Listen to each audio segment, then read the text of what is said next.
Hermanos, hemos llegado al párrafo 8. Hemos llegado al párrafo 8 y el párrafo 8 lo vamos a tener que dividir en dos partes. Y es que es evidente que el párrafo 8 tiene dos temas principales. En primer lugar, el párrafo 8 trata con la incorruptibilidad de las Escrituras. Y en segundo lugar, trata sobre la necesidad de traducir la palabra de Dios. De hecho, si tienen su confesión a la mano, les pido que me acompañen en la lectura del párrafo 8 para que identifiquemos las dos partes de las que estoy hablando. Dice en primer lugar, el Antiguo Testamento en hebreo, que era el idioma nativo del pueblo de Dios en la antigüedad, y el Nuevo Testamento en griego, que en el tiempo en que fue escrito era por lo general el idioma más conocido entre las naciones, siendo inspirados inmediatamente por Dios y guardados puros en todas las edades por su singular cuidado y providencia, son por lo tanto auténticos. Así que, en todas las controversias religiosas, la Iglesia debe apelar a estos como autoridad final. Esa es la primera parte de este párrafo. ¿Y cuál es el tema? Que las Escrituras han sido guardadas, de manera que si algún día hay una controversia teológica, han sido tan guardadas, tan preservadas, que podemos acudir a ellas. En segundo lugar, continuemos la lectura del párrafo 8.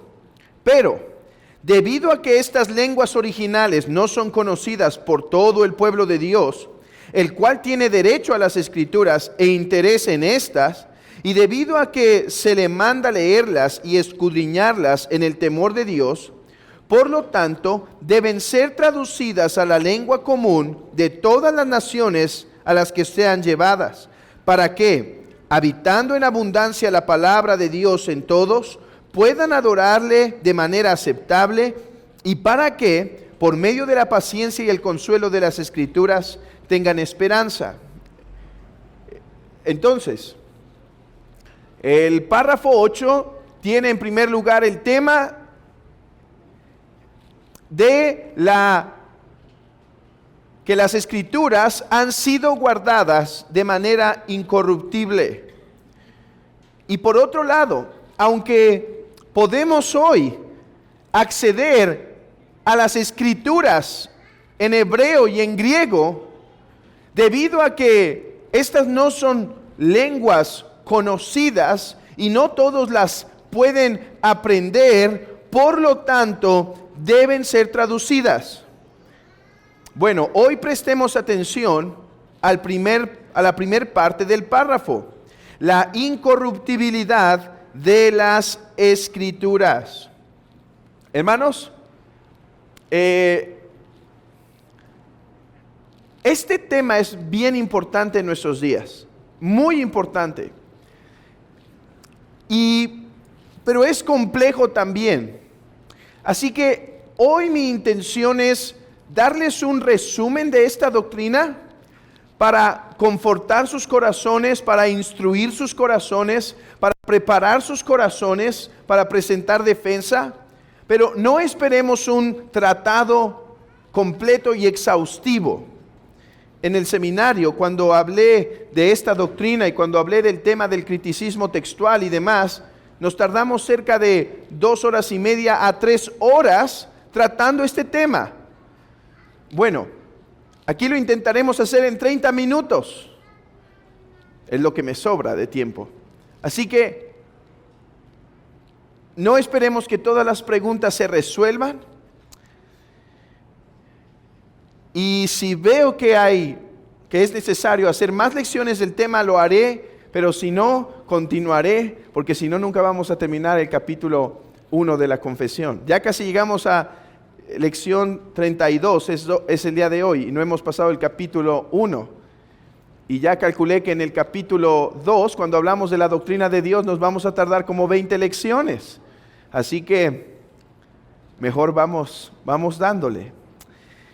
Hermanos, es domingo en la mañana y el pastor les dice, abran sus Biblias en, digamos, Primera de Juan, capítulo 5. Y el pastor cita el texto que dice, y tres son los que dan testimonio, el Padre, el Hijo y el Espíritu Santo. Y entonces tú te espantas, porque en tu Biblia que traes, la versión que traes, ves el texto y dices, ah caray, yo no tengo ese texto, me lo arrancaron. Y entonces te asomas a tu vecino, ¿sí? Al de al lado, ¿tú sí tienes ese versículo? Y él lo tiene, pero tiene un pequeño asterisco allá arriba y dice, en los manuscritos originales este texto no estaba. Y entonces te asomas a tu vecino de al lado, por eso es bueno sentarse en medio y no en las esquinas, para tener dos referencias. Y entonces te asomas al de al lado y él sí lo tiene completito, sin asteriscos ni nada. Y entonces el pastor, al terminar el sermón, dice, y podemos confiar que las Escrituras han sido guardadas puras. ¿Y qué pasa en tu corazón?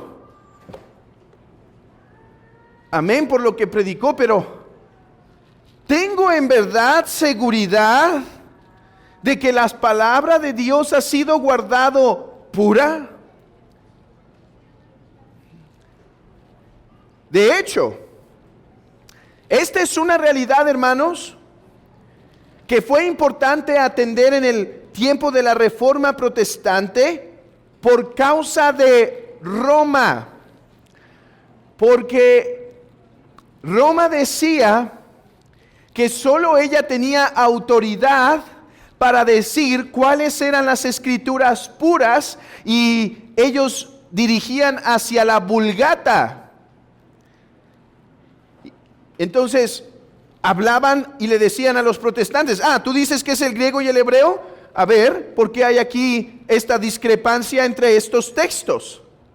¿Por qué el griego en este texto difiere del griego de este otro texto? Así que fue importante para ellos presentar defensa por esas razones. Hoy creo que hay pocos apologistas papistas que argumentarían así, aunque en su doctrina tridentina, o sea de Trento, sí lo harían. Pero hoy nosotros nos enfrentamos a otros problemas. Por ejemplo, el mayor en nuestra sociedad pueden ser los testigos de Jehová y en algunas otras sociedades los musulmanes, porque ellos apelan que las escrituras no fueron guardadas puras, por eso se necesitó otro profeta, para que ese otro profeta nos diga qué es verdadero de las escrituras y qué no es verdadero. Es interesante que para los musulmanes fue la misma teoría, las escrituras se pervirtieron y ahora necesitamos un nuevo profeta, y lo mismo fue con los falsos testigos de Jehová. Las escrituras se pervirtieron y necesitamos otro profeta. Evidencia, hermanos, que rondaba por ahí el mismo demonio. Hay otros problemas a los que nos enfrentamos. A la luz del internet, hoy es fácil para las personas saber que hay una gran variedad de textos griegos y que entre estos textos hay se llaman variantes textuales. Hay variantes textuales. O sea, en algún texto griego puede utilizarse la palabra hermanos para un versículo, y en otro texto griego se puede utilizar la palabra discípulos. Eso se le llama una variante textual, y las hay de diversos tipos, de diversas categorías. Hay algunas que simplemente son letras, otras son simplemente acomodo de palabras, hay otras que son cambio de lugar de versículos, hay otras que son cambio de palabras sin tanto significado, pero hay otras que son cambio de palabras con algo más de significado. Entonces, a la luz de estas situaciones del mundo ateo que crece y que demanda razón de la esperanza que hay en nosotros, mis hermanos, ¿podemos confiar que tenemos la palabra pura del Señor? Porque, ¿qué ventaja tiene? Pregunta John Owen. ¿Qué ventaja tendremos si afirmamos que Dios una vez dio su palabra, pero luego no tenemos seguridad de que su palabra ha sido preservada para nosotros de forma completa y sin corrupción por su cuidado especial y providencia? Hermanos, si esto no es verdad, entonces todos los demás atributos que hemos visto de las Escrituras se pierden. A ver, hemos dicho que las Escrituras son autoritativas, o sea, que no necesitan de otra autoridad para establecerse. Pero si están corruptas, no necesitamos de alguien que nos diga qué partes sí y qué partes no. Hablamos de la suficiencia de las Escrituras, pero mis hermanos, si no tenemos la palabra fiel, ¿hasta qué sentido podemos decir que la palabra es suficiente? No, más bien necesitamos otra autoridad que nos diga qué versículos podemos usar para la iglesia y cuáles no. Así que, si perdemos esta verdad, la incorruptibilidad de las Escrituras, si perdemos esta verdad, hermanos, perdemos todos los demás atributos que hemos dado a las Escrituras, y la iglesia entonces no tiene un firme consuelo de tener la palabra de Dios. Pero lejos esté de nosotros pensar de esta manera de la palabra de Dios. A ver, quiero afirmar varias cosas aquí. Para empezar el estudio o para continuar el estudio, quiero afirmar estas cosas. Uno, hermanos, afirmamos, y aquí por favor, ténganme paciencia, porque les voy a tener que enseñar un término técnico que les va a servir en el desarrollo de la teología. Escuchen esto. Distinguimos entre el se le llama los autógrafos y los apógrafos. A ver, autógrafo quiere decir los textos que Moisés o algún escriba, algún amanuense, uno que le dictó Pablo, por ejemplo, y que él escribía, los textos que fueron escritos directamente por los profetas y apóstoles. Eso es el autógrafa. Pero también hablamos del apógrafa. ¿Qué quiere decir el apógrafa? Estos son las copias de esos originales. Las copias de esos textos. Ahora, ¿por qué no simplemente los llamamos copias y originales? Hay una razón por la cual tenemos que mantener el lenguaje un poco más técnico, hermanos. Y la razón es esta. Porque los reformadores no dirían que no tenemos los originales. Vean esto conmigo, porque aquí o triunfamos o perdemos todo el estudio. Vean, Los reformadores dirían que nosotros tenemos los apógrafa. ¿Qué son los apógrafa? La copia de los originales, ¿sí? Pero ¿por qué no simplemente decir, nosotros tenemos las copias de los originales?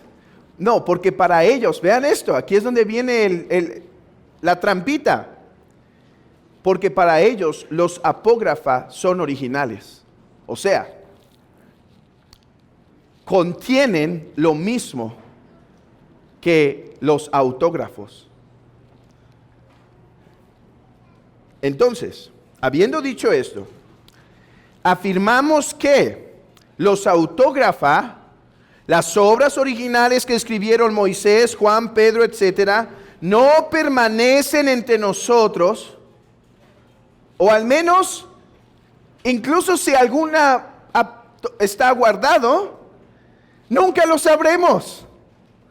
¿Cómo vas a saber cuál era el original? Pero esto no nos debe espantar. Nunca fue la intención de Dios.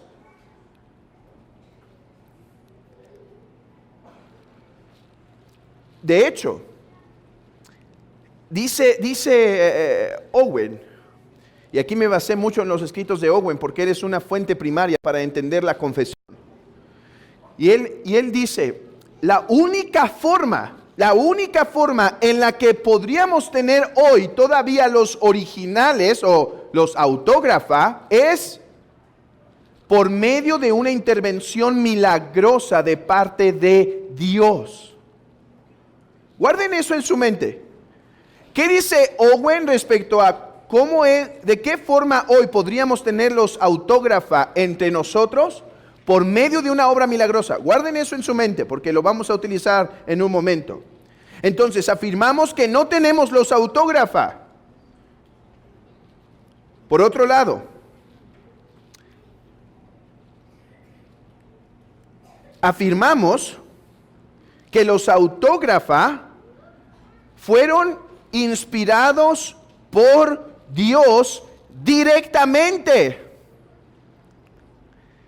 Hermanos, los autógrafa fueron inspirados por Dios. Cuando Pablo dice toda la escritura es inspirada por Dios, se está refiriendo particularmente a los autógrafa. Ahí es donde ocurrió el milagro de la inspiración. Bueno, los apógrafa, vean esto, no gozaron de ese evento milagroso en donde Dios los inspiró. Fueron muchísimas las personas que copiaron la palabra del Señor. Copiaron de los autógrafa. Bueno, los que fueron inspirados fueron los autógrafa. Ahora, ¿por qué podemos decir entonces que tenemos la palabra inspirada de Dios? Porque en la medida en que las copias reflejan el original, lo que tenemos es la palabra que Dios dio. Otro punto. Estos son puntos aclaratorios para poder desarrollar el estudio. Otro punto.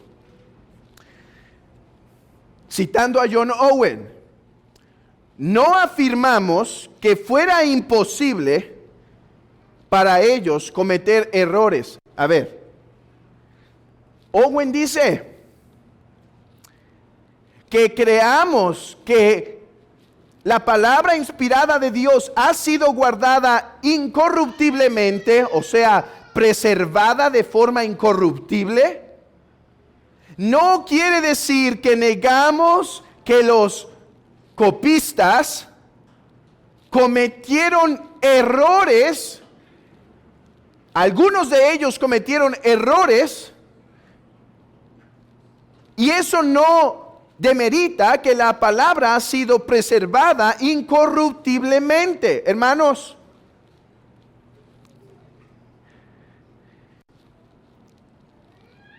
estos autores, la Confesión y John Owen en particular, vivieron en una época en donde esto era necesario de afirmar. Si, por ejemplo, hubo otro autor llamado Whitaker, y este autor, también de la tradición reformada, no admitiría tanto, por ejemplo, esta afirmación, que en los copistas hubo errores. Y si vamos más atrás, no sé, vamos tiempo más atrás, esta afirmación hubiera sido incluso vista hasta muy mal, digamos en el año 1300, 1100, etc.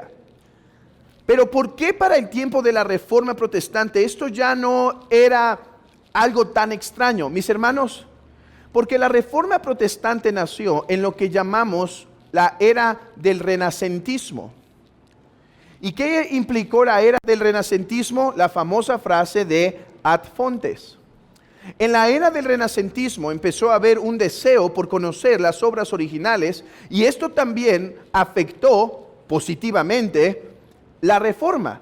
Por ejemplo, Erasmo de Rotterdam fue uno de los que compiló uno de los primeros textos críticos en griego. Recuerden, antes era la Vulgata, pero Erasmo dice, oye, si fue escrito en griego, ¿por qué no vamos a los originales? Y él empezó a juntar los diferentes textos griegos que tenía, y empezó a ver cómo luce el texto original griego.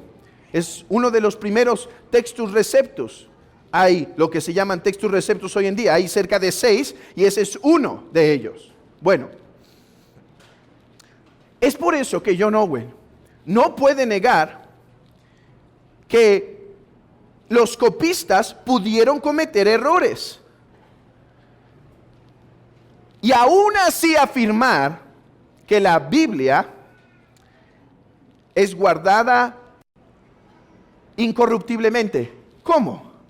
Simplemente porque lo declaramos y lo deseamos y nos cerramos a la realidad de las variantes textuales. No. De hecho, John Owen, en su comentario de Hebreos, que ha sido uno de los textos principales en mi preparación de los sermones de Hebreos, es increíble el trabajo que hace antes de cada versículo, exponiendo todas las diferentes variables textuales que existen. Él era un hombre que conocía esa realidad, y no obstante, la confesión y estos autores afirman la preservación de las Escrituras. Bueno, y de esto tenemos evidencia, por ejemplo, con el texto que comenzamos. Séquese la hierba, marchítese la flor, pero la palabra del Señor permanezca para siempre. Podríamos citar otro texto, que ni una jota ni una tilde pasarán de la ley hasta que todo se haya cumplido. Pero yo les pido que vayan al texto de 2 Timoteo, el texto que hemos utilizado frecuentemente, para ver cómo aquí se implica la preservación de las Escrituras.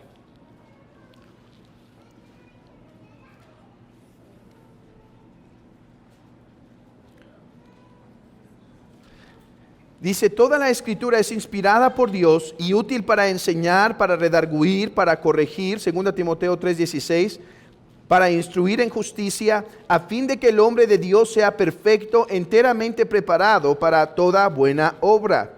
Si la Biblia fue dada para guiar al pueblo de Dios, tanto a la salvación como a la forma agradable de vivir delante de Él, pero ésta se ha corrompido, entonces no tuvo ningún propósito la inspiración.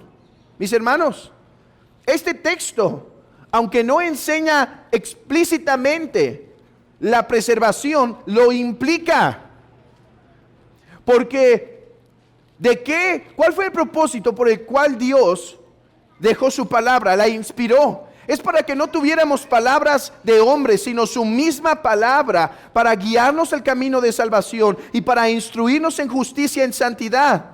Y si Él prometió que su iglesia no se iba a desviar, sino que iba a ser guardada hasta el fin, hemos de asumir que la forma en la que esto iba a ser posible es porque Él iba a guardar su palabra pura y sin mácula hasta el final. Podríamos ir a otros textos, pero necesito avanzar para que no se quede ningún cabo sin atar. Y ustedes pueden revisar Isaías 48, Primera de Pedro capítulo 1, versículo 24 al 25, Mateo 5, 18, entre otros textos. Ahora, vean esto.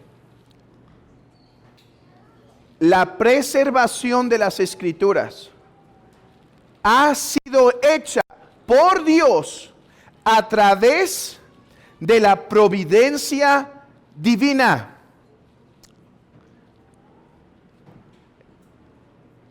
¿Cómo ha sido preservada la palabra de Dios?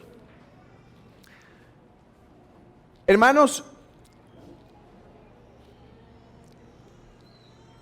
a veces decimos, y yo lo he dicho, lo voy a decir en otras ocasiones y no tengo problema, pero cuando llegamos a los puntos teológicos, ahí es donde necesitamos distinguir. Esa era una de las frases favoritas de uno de mis teólogos favoritos llamado Francis Turretin. Y él decía, preguntaba, ¿fue guardada, por ejemplo, fue guardada la palabra de Dios a través de la obra de Dios? Y él dice, sí, pero nosotros distinguimos. ¿Distinguimos entre qué? A ver, entre milagro y providencia, porque hay dos formas en las que Dios pudo haber preservado su palabra, por milagro o por providencia. Nosotros afirmamos que fue por providencia. Yo he dicho varias veces, hermanos, que tengamos la palabra de Dios en nuestros días pura es un milagro, porque ¿cuántos no la han querido destruir? ¿Cuántos no la han querido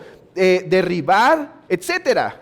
Pero hoy permanece pura y es un milagro. Y creo que por la causa del argumento y por la retórica es correcto utilizar esa palabra. Pero como digo, cuando nos ponemos teológicos, tenemos que distinguir. A ver, más bien la palabra de Dios fue preservada por providencia divina. Providencia divina. ¿A qué voy? Hermanos, déjenme platicarles dos formas en las que se suele, dos formas en las que se suele ver cómo se preservó las Escrituras. Por ejemplo, algunos creen que fue un acto milagroso de Dios. ¿Qué es un acto milagroso de Dios? Es un acto en donde Dios interviene, incluso rompiendo las mismas leyes o suspendiendo las mismas leyes de la naturaleza. Mira, déjalo explico así. Mi hermano, tu nacimiento fue muy bello, ¿sí? E incluso si hubo muchas dificultades para que tus padres se pudieran embarazar y demás, ok, con todo no fue un milagro. Fue hermoso, pero no fue un milagro. Ok, el nacimiento de nuestro Señor Jesucristo fue un milagro. Porque Dios genera los bebés a través de la unión del hombre y la mujer. Pero en el caso de nuestro Señor Jesucristo, fue una concepción virginal. Eso es un milagro.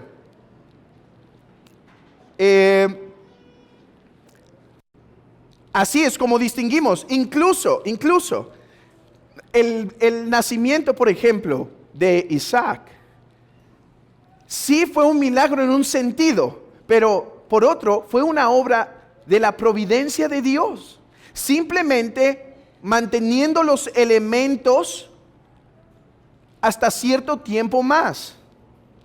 La resurrección es un milagro. Despertarte temprano, no.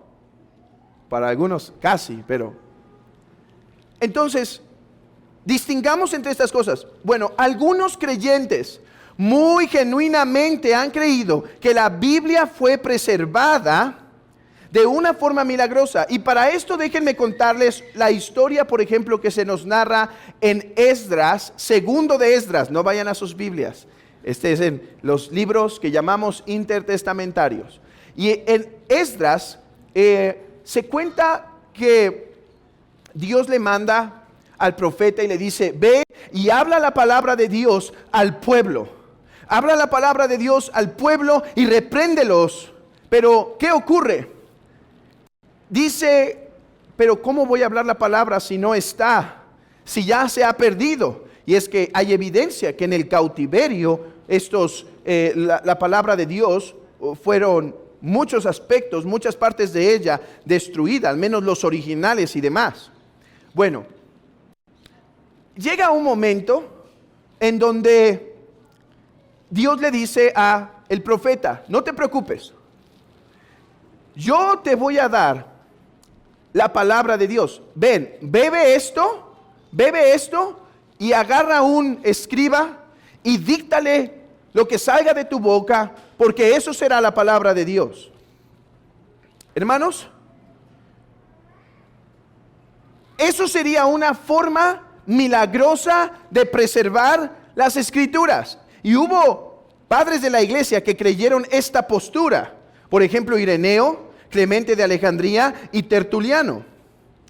O han escuchado seguramente la famosa traducción de la Septuaginta. ¿Qué es la Septuaginta? Bueno, se dice que un rey, el rey egipcio Ptolomeo, en el 285 antes de Cristo, aproximadamente, mandó a una comitiva de eruditos a traducir las escrituras hebreas al griego. Y entonces dijo, pero como no quiero que nadie me engañe sobre su significado, vamos a hacer esto. Hay que agarrar 70 traductores y hay que ponerlos todos en lugares distintos, diferentes, y vamos a ver cuál es el resultado. Y entonces cuenta la historia que la Biblia fue que cada uno de estos tradujo exactamente lo mismo. Exactamente lo mismo. Bueno, esta sería una forma milagrosa de traducir las escrituras.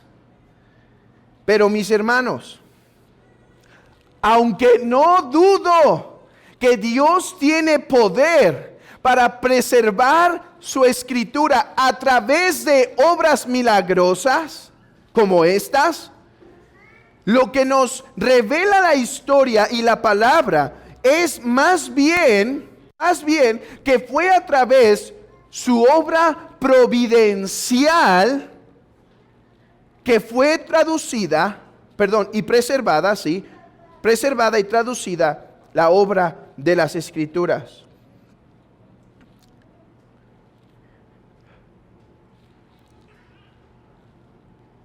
Entonces,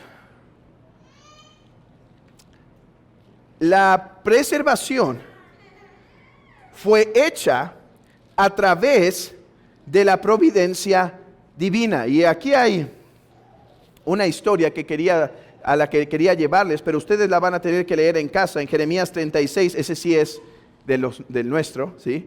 Jeremías 36, versículo 21, en donde un rey manda quemar la copia que había escrito Jeremías. Y entonces lo que dice que haga Jeremías es, vuélvelo a escribir. Y hermanos, no pudo Dios haber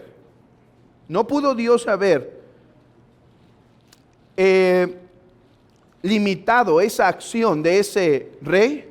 Sí, pero él quiso preservar su escritura a través de la obra providencial. ¿Qué significa esto, hermanos? ¿Qué significa esto? Que la preservación fue a través de un cuidado particular de Dios a través de toda la historia, pero en donde no se queda fuera el hombre en tal hecho. En algunos milagros, el hombre queda fuera, como en la concepción virginal de nuestro Señor. Porque es Dios obrando. O cuando Moisés abre el mar, Moisés queda afuera en un sentido. No es que el que lo está deteniendo, es la obra milagrosa de parte de Dios. Dios quiso guardar su palabra de una forma semejante a la descendencia de David. Se cuenta que uno de los descendientes, de los últimos descendientes de David en Segundo de Reyes, estaba siendo perseguido para ser muerto. Y la forma en la cual escapa es escondiéndose, una mujer escondiendo a ese hombre para que no lo pudieran hallar. Dios pudo darle la fuerza de Sansón a este hombre. Cuando Atalía, madre de Ocosías, vio que su hijo era muerto, se levantó y destruyó toda la descendencia real. Y empieza a contarnos la historia de cómo este último descendiente termina siendo guardado de una forma no tan agradable. Y así es como Dios preservó la descendencia de David. De la misma manera, fue a través de la intervención humana por la cual Dios preservó su santa palabra. A través de medios ordinarios, la escritura fue preservada. Por ejemplo, ahora, se me acabó el tiempo, pero déjenme terminar así. ¿Cómo o en dónde es que Dios preservó esta palabra? Esa se vuelve la palabra clave. Ok, tenemos evidencia en la palabra de Dios de que se nos promete que su palabra iba a ser preservada sin error. Sí. Y ya se nos explicó cómo ocurre, no a través de un evento milagroso, sino a través de la obra providencial de Dios. O sea, hermanos, que Dios guardó a todos los que copiaron. Dios guardó a todos los que copiaron las escrituras. Dios supervisó, eso es lo que significa la providencia, si ustedes recuerdan, una supervisión de todos esos actos, de manera que entre todas las copias que fueron escritas, la palabra de Dios, el griego, en griego y en hebreo, fueron preservadas hasta tal punto que podemos decir que los apógrafa son originales. Vean esto. No estoy diciendo que tenemos los autógrafa. Estoy diciendo que los apógrafas son la verdadera palabra de Dios. Ahora, ¿en dónde está en dónde tenemos esa verdad pura y sin error? Algunos creen que en una sola traducción, como los griegos ortodoxos, ellos creen que en donde se encuentra la versión del hebreo correcta es en la Septuaginta. O podemos caer en el error del papismo. No. En donde está pura la palabra de Dios fue la Vulgata latina. No, otros pueden decir, ya del área evangélica, es la King James. ¿Han escuchado de esa secta que se llama el King James Only? Solo la King James. O es como si dijéramos solo la Reina Valera. Y algunas iglesias sectarias en esa postura creen que la traducción que se dio en el tiempo de Tyndale fue de la misma forma inspirada por Dios. Fue la última como versión traducida. Y de hecho, que el griego hoy se debería corregir a la luz de eso. Entonces, pero nosotros, ¿qué creemos? Bueno,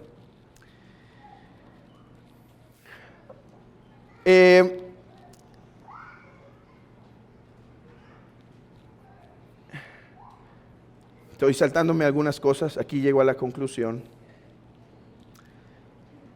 Hermanos, primero, no negamos que existen variantes textuales. Y déjenme darles este número, no para asustar, sino para informar sus mentes, porque no tenemos nada que temer de esto. Hay cerca de 500,000 de variantes textuales entre todos los diferentes textos griegos que tenemos. Cerca de 500,000. Ahora, de todas esas variantes, dice un experto en griego llamado Dan Wallace, que esa cifra de variantes que son a la vez significativas y visibles es menos del 1% total, o sea, lo que él dice. Pero las variantes textuales, esos errores que me cometió un escriba entre otro, las que tienen alguna importancia es cerca del 1%. Dios ha preservado su palabra a través, esta es mi postura, no a través de un solo texto griego, sino que Dios preservó su palabra a través de la multitud de textos griegos. O sea, hermanos, que el cristiano, la iglesia, hoy puede acceder al apógrafa, o sea, el texto original de la palabra de Dios, a través de cómo ha sido preservada la escritura en todas las diferentes variables de textos. O sea, mis hermanos, yo no creo que hay un texto griego que es exactamente la copia, o sea, que lo encontraron hace algunos años y que es exactamente la copia del original que escribió Pablo. No, ¿cómo creo que fue preservada la palabra? A través de las muchas copias que fueron copiadas, valga la redundancia, que fueron copiadas de ese texto griego. Así es como creo que se preservó la palabra de Dios, de manera que hoy el trabajo que hacen algunos hombres de comparar texto griego con texto griego para encontrar lo que Dios dijo, es un trabajo que se debe promover y que nunca debe parar. Como dije, eso es lo que hace Owen al inicio de cada uno de sus comentarios del hebreo. Él dice, ok, no ignoremos que esta palabra es variable en este texto, en este texto, en este texto, pero nosotros preferimos esta palabra debido a que es más de acuerdo al contexto, más de acuerdo a toda la escritura, más de acuerdo a otras traducciones que tuvimos después. Y mis hermanos, esto nos da firmeza y confianza para decir, para no cerrarnos los ojos como fideístas. ¿Sí saben quiénes son los fideístas? Los que no quieren dar razón de la esperanza que hay en ellos. No, yo lo creo, no me lo muestre, yo lo creo. No, pero hermano, la ciencia está descubriendo que la tierra es quien se mueve alrededor del sol. No, a mí me dijeron que la palabra dice que el firmamento, entonces la tierra está firme. No voy a escuchar. Eso hace daño al cristianismo y eso hace daño al testimonio de nuestra fe. Nosotros afirmamos que el texto original se ha preservado, no en una mera copia, no en una mera traducción, sino en la variedad, en la multiplicidad de copias. Es donde encontramos la palabra y es nuestra labor, la labor de la iglesia, descubrir y precisar el verdadero texto de la palabra de Dios. Me van a disculpar los de la oración, pero si dejo esto a la mitad voy a dejar dudas e inquietudes, así que mejor empezamos tantito más tarde que dejar a la iglesia con dudas. Ok, mis hermanos, y lo que se ha descubierto en nuestros días a través de los diferentes textos principales que existen,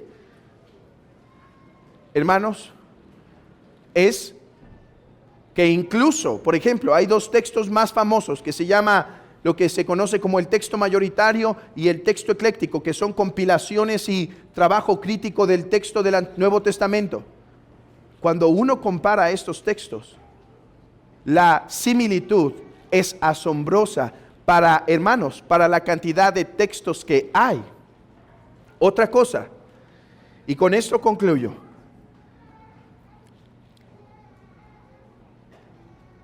Yo creo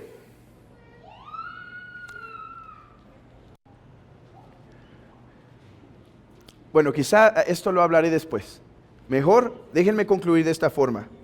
Hermanos, a la luz de que podemos conocer el original en toda controversia teológica, debemos recurrir a los originales para resolverla. Mis hermanos, en segundo lugar, podemos tener confianza que nuestra traducción la podemos llamar sin problema la palabra de Dios, porque esta realmente lo es en cuanto a que presenta gran fidelidad con los textos, con los apógrafa que contienen el original griego y del Antiguo Testamento, el hebreo. Tenemos gran confianza que poseemos la palabra de Dios. Mis hermanos, cuando nos encontremos allá afuera en la calle, a alguien que conozca de eso, no nos asustemos cuando nos diga, pero ¿sabes que hay esta variable textual? ¿Pero sabes que hay esta variable textual? Y uno le puede decir, sí. Y sabes que en medio de todas esas variables nosotros podemos conocer el verdadero significado de la palabra, y no hay duda que el verdadero significado, dice, de la palabra aquí y en aquella quiere decir infierno,